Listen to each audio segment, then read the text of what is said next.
हरे कृष्णा। जय श्री राधे। हम लोगों ने कल राधा कुंड के दर्शन किए थे और राधा कुंड की हम लोगों ने परिक्रमा करी थी। और आज जो है यात्रा का 9वां दिन है और आज हम लोग राधा कुंड से लेके डिग जो है वहाँ की हम लोग यात्रा करेंगे। तो कल का जो दिन था बड़ा पावन दिन था। उस दिन राधा कुंड अवतरित हुए थे रात के 12 बजे और रात के 12 बजे पूरी जगमगा रहा था राधा कुंड। बहुत ही सुंदर था वातावरण और काफ़ी पूजाएं हो रही थी। सब लोगों ने रात के 12 बजे स्नान किए ठंड होने के बावजूद भी। और आज की जो यात्रा है वो हमारी होगी डीग के लिए। ये कुसुम सरोवर से ये शुरू होगी और वहाँ से जाते हुए जो रास्ता जाता है मथुरा की तरफ, उस तरफ नहीं जाएंगे, हम लोग आगे बढ़ते जाएंगे और उल्टे हाथ को गोवर्धन जो छोटा सा जो टाउन है वो आता है। और वहाँ आते फिर राइट साइड को 2-3 मंदिर आएंगे, जो कि एक तो सनातन गोस्वामी जी की भजन कुटरी आएगी, मानसी गंगा आएगा, हरिदेव मंदिर आएंगे और चक्रसवर महादेव का मंदिर आएगा। उससे आगे हम लोग निकलेंगे तो गंठुली ग्राम आएगा। गंठुली ग्राम पार करने के बाद गुलाला कुंड आएगा। गुलाला कुंड जो कि भज गांव में पड़ता है। फिर वहाँ से हम लोग आगे निकलेंगे तो डीग आएगा। तो हमारा जो पड़ाव होगा आज का डीग में ही होगा। तो हम लोग यात्रा अपनी आरंभ करेंगे। जब हम लोग सब राधा कुंड से जब निकले थे तब तक हम लोगों को एक अंदाज़ा हो गया था कि हम लोगों ने पिछले हफ्ते 8 दिन में परिक्रमा की लाइफस्टाइल को हम लोग अपना पाए हैं या नहीं अपना पाए हैं। दो हमारे जो भक्त हैं वो वृंदावन वापस गए हैं। कुछ उनको मेडिकल असिस्टेंस चाहिए थी और कुछ और भी थे। उनको ऐसा लग रहा था कि 3 हफ्ते और जो है इस तरीके का जीवन व्यतीत करना उनके लिए मुश्किल होगा।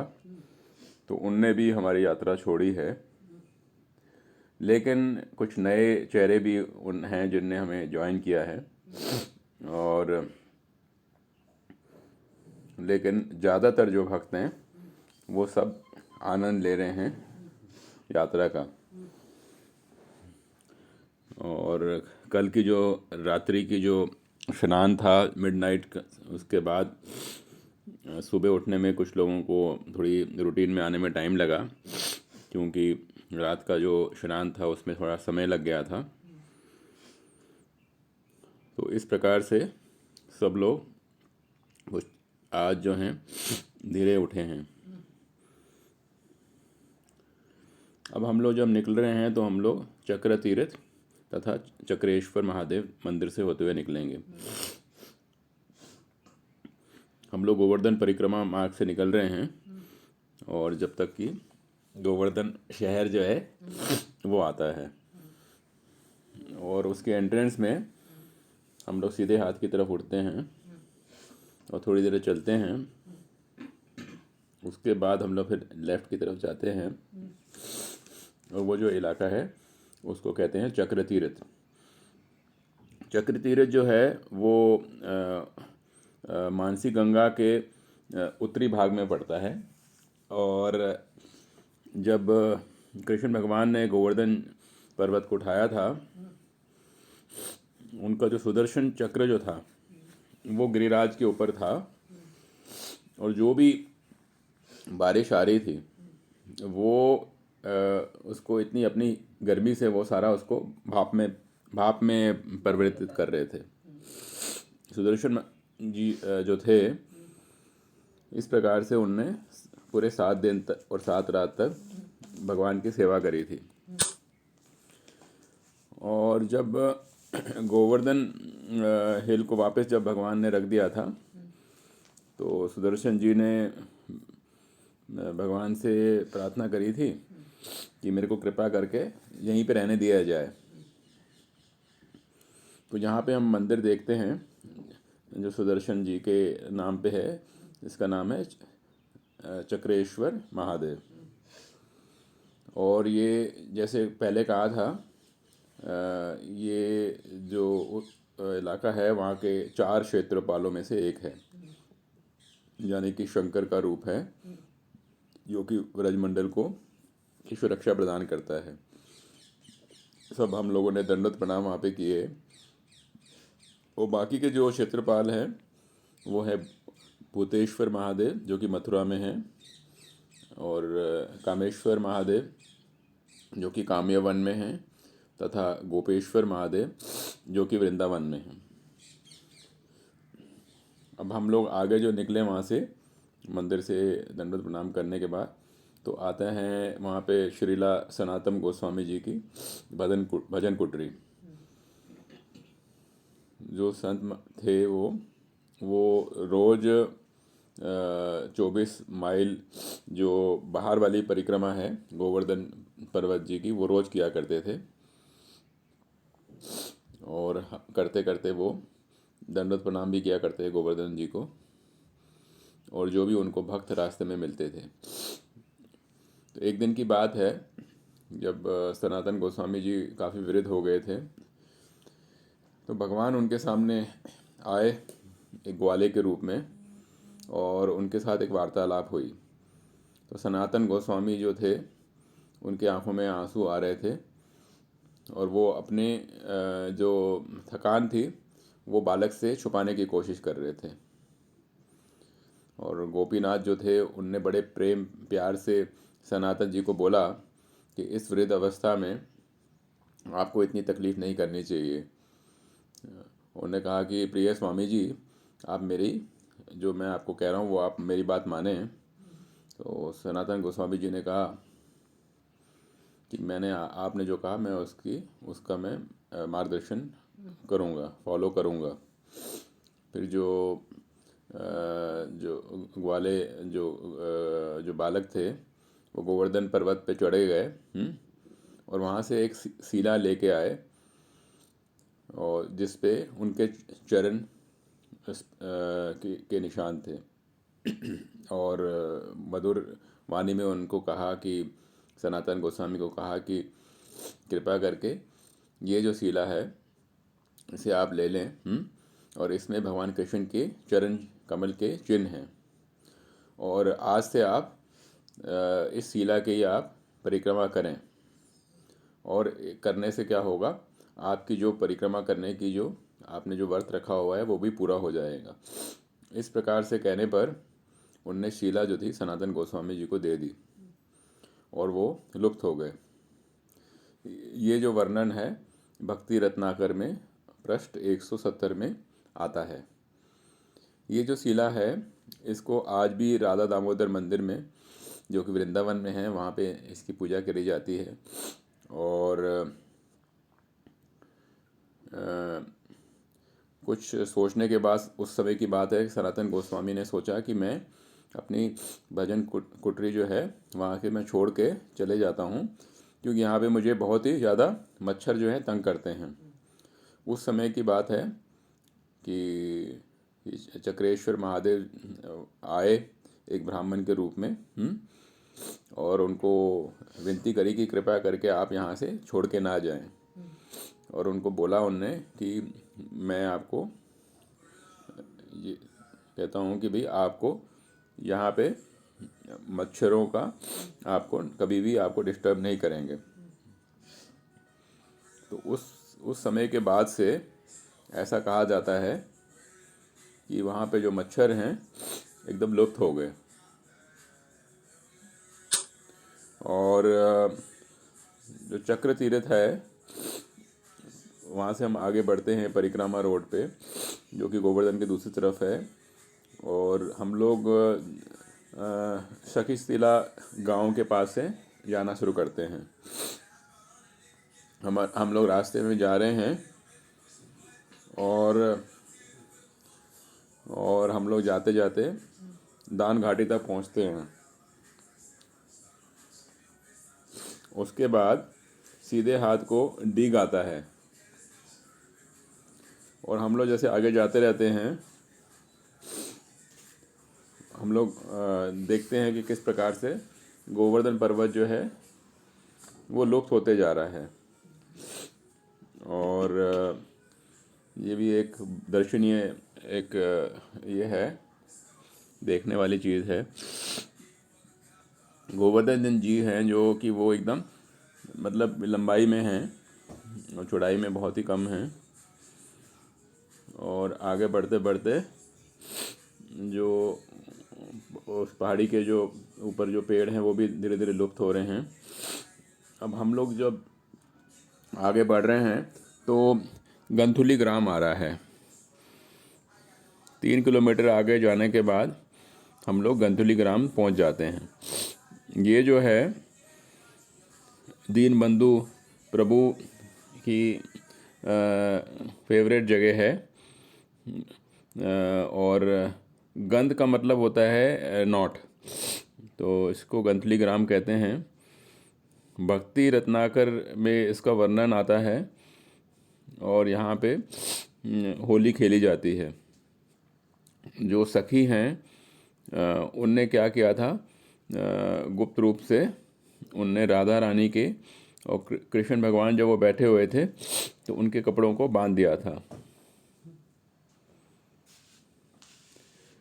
तो इस प्रकार जो दिव्य जो कपल था, जब वो खड़े हुए तो उन्होंने देखा कि उनके जो जैसे कि वर और वधू के कपड़े बांधे जाते हैं वो उनके बंधे हुए हैं। और जब वो खड़े हुए तो सारी जो सखी थीं वो हंसने लगीं और तालियां बजाने लगीं।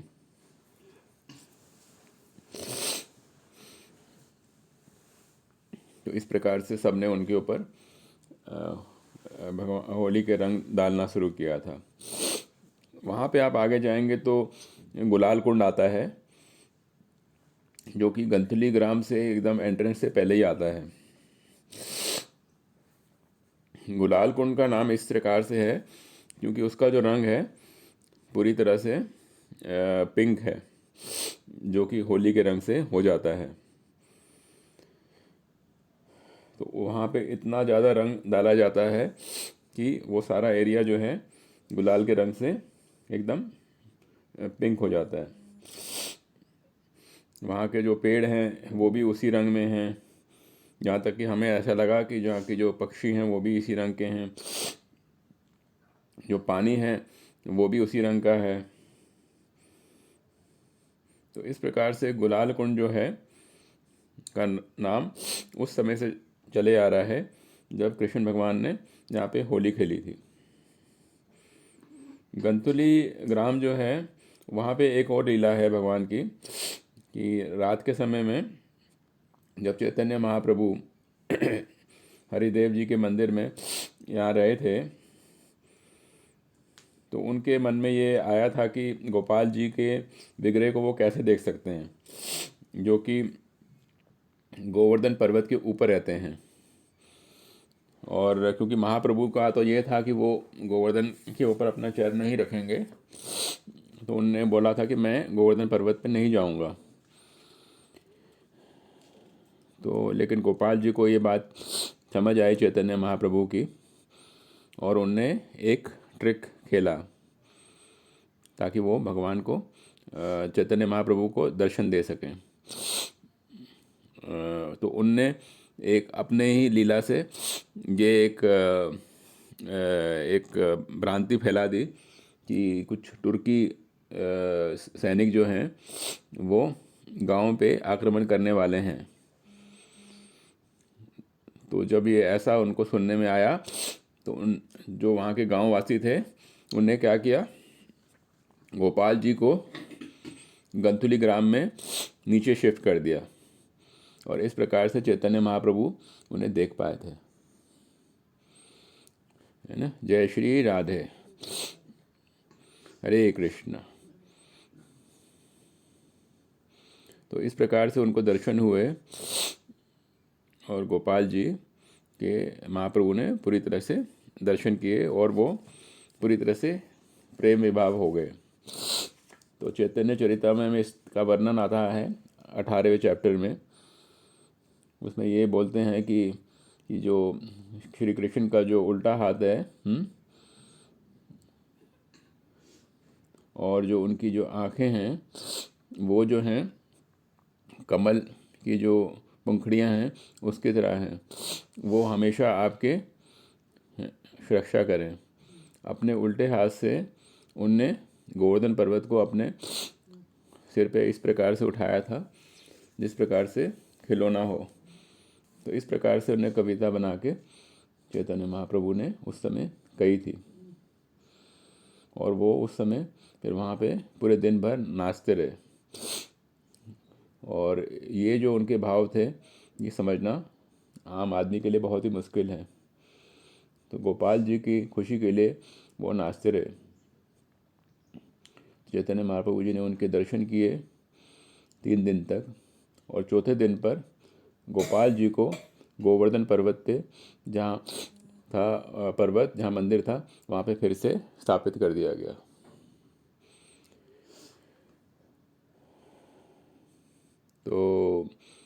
तो यही एक चमत्कार नहीं है, और भी अलग चमत्कार हो चुके हैं उनके दर्शन के मामले में।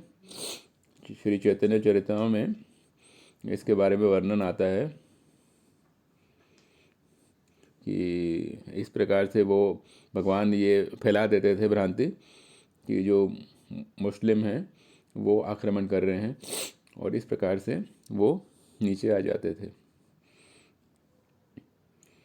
तो गोपाल जी की जो मूर्ति थी वो एक जगह से दूसरी जगह बार बार जाती रहती थी मंदिर को छोड़ के और बाकियों को लोगों को दर्शन देने के लिए। भक्ति रत्नाकर में भी इसके बारे में जो 50वां चैप्टर है उसमें गोपाल जी के विग्रह के बारे में वर्णन आता है कि एक बार गोपाल जी का विग्रह जो थे महीने भर के लिए मथुरा में रहे थे जब श्रीला रूपा गोस्वामी थे और उनको इनका दर्शन मिला था। उसी चैप्टर में राघव पंडित जो हैं और श्रीनिवास आचार्य हैं और जो नरोत्तम दास ठाकुर हैं उनको भी गोपाल जी के दर्शन मिले थे जब वो गंथुली ग्राम आए थे व्रजमंडल परिक्रमा के दौरान।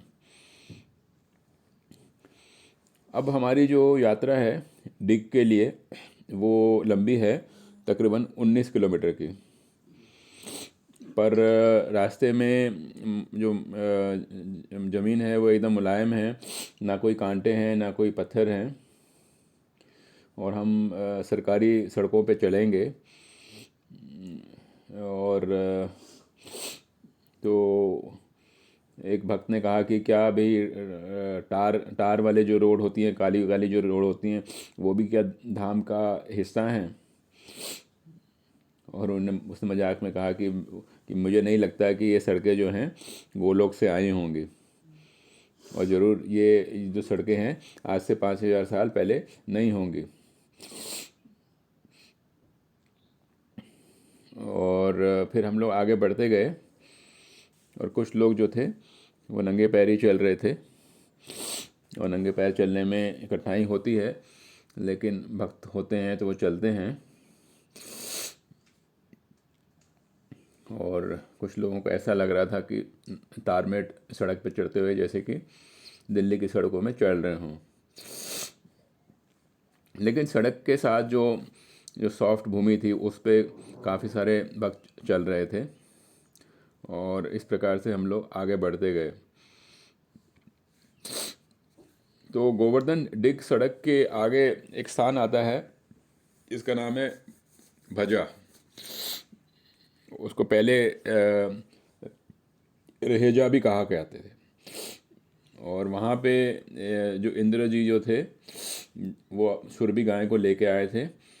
जब उनको मालूम पड़ा कि उनने भगवान कृष्ण को और जितने भी ब्रजवासी थे उन लोगों को बारिश में डुबोने की कोशिश करी थी। उनको मालूम पड़ा कि भगवान कृष्ण कौन है और गलती का आभास हुआ था, और आभास को क्षमा मांगने के लिए वो अपने साथ सुरभि गायें लेके आए थे, क्योंकि उनको मालूम था भगवान गायों से बहुत प्रेम करते हैं। और ये वो स्थान है जहाँ से राजस्थान भी आगे होता है, लेकिन जो ब्रजमंडल है उसे हम राजस्थान या यूपी में करना उसको धाम अपराध माना जाता है, क्योंकि ये ब्रज जो हैं ना ही भारत का भाग है ना ये ब्रह्मांड का भाग है, ये तो गोलोक का ही एक भाग है। और हम लोग वहाँ पे प्रसादम के लिए वहाँ पे खेत में हम लोग रुके, और हमने देखा कि कुछ भक्त लोग जो हैं वो वापस प्रसादम करके आगे बढ़ना चाह रहे थे। तो डिग के रास्ते में कोई ऐसा कोई पड़ाव नहीं आता, बस हमारे प्रसादम के लिए सुबह के ब्रेकफास्ट के लिए है। और अब हम लोग डिग की तरफ जा रहे हैं, और तो वहाँ पे हम जैसे पहुँच रहे हैं तो वहाँ पे एक ब्रजवासी बालक ने हमारा वेलकम किया, स्वागत किया, और उन्होंने कहा कि आप डिग में पहुंच गए हैं और यहाँ से आप बद्रीनाथ धाम के लिए जा सकते हैं, जो बद्रीनाथ धाम जो कि ब्रिज में आता है। और रास्ते में एक बहुत ही अच्छा सा भव्य किला हमें देखने को मिला, जो कि सूरजमल जी ने 18वीं शताब्दी में बनाया था। और डिग जो है वो अपने महलों के लिए प्रचलित है, और तथा वहाँ पे गोपाल भवन भी है, जहाँ पे कि तकरीबन 500 फुहारे हैं यानी फाउंटेन है। गोपाल भवन जो था वो समर पैलेस था, यानी कि गर्मियों में रहने का स्थान था, जो कि भरतपुर के जो राजा थे उनका। वो अलग बात है कि 1950 के बाद से यहाँ पे कोई भी रहा नहीं है, लेकिन जो वहाँ का जो महल है वो 8 एकड़ में है और उसको बहुत अच्छी तरह से मेंटेन किया है। हम लोग आज रात्रि में किसी टेंट में नहीं रहेंगे, लेकिन वहाँ पे एक स्कूल है, स्कूल में हम लोग रहेंगे रात को। हमारा जो सामान है वो ऑलरेडी पहुँच गया है और ट्रक से उतरने लगा है, और हमारे जो परिक्रमा के जो हमारे जो गार्ड्स हैं वो हमारे सामान पे ध्यान रख रहे हैं।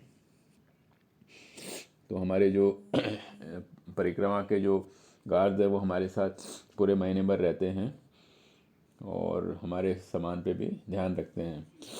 कभी कभी क्या होता है कि एक ही किस्म के जो बैग होते हैं वो मिक्सअप हो जाते हैं, और एक बार ऐसा हुआ कि किसी ब्रह्मचारी जी ने खोला तो अपने बैग में उसको साड़ियाँ ही मिली, और जो पुरुषों के जो रहने के स्थान होते हैं और जो स्त्रियों के होते हैं वो अलग अलग बिल्डिंग्स में होते हैं और अलग अलग अकोमोडेशन होता है। और वो कभी कभी जब अकोमोडेशन कम पड़ जाती है तो स्त्रियों को बिल्डिंग के अंदर दे देते हैं और पुरुषों को बाहर टेंट में दे देते हैं। जो सुविधाएं होती हैं जैसे कि जल हो गया और बिजली हो गया, कभी कभी मिलता है कभी कभी नहीं मिलता है, तो कभी कभी हमें लॉलटेन से ही काम चलाना पड़ता है ताकि और तथा वहाँ के कुओं से पानी लेना पड़ता है। तो इस प्रकार से ब्रजमंडल परिक्रमा जो होती है वो हमें काफ़ी कुछ सिखा देती है। तो आज का जो संध्याकालीन का जो कार्यक्रम है उसमें एक नाटक होगा जिसमें कि चैतन्य महाप्रभु जी के जो लीलाएं हैं उसको प्रकट किया जाएगा। सुंदर लीला प्रभु जो हैं जो कि मॉरिशस से हैं, वो कभी कभी इस प्रकार के जो लीलाएं हैं नाटक हैं वो परिक्रमा में करते हैं और उसको प्लान करते हैं। उससे हम सब लोग बड़े ही लाभान्वित होते हैं और इन्जॉय भी करते हैं। अब हमारा सब आज की 19 किलोमीटर की वॉक के बाद अब सोने का समय हो गया है और हम सब लोग अब अपने अपने जगह पे जाके विश्राम करेंगे। तो इस प्रकार से 9वां दिन जो परिक्रमा का था वो समाप्त हुआ।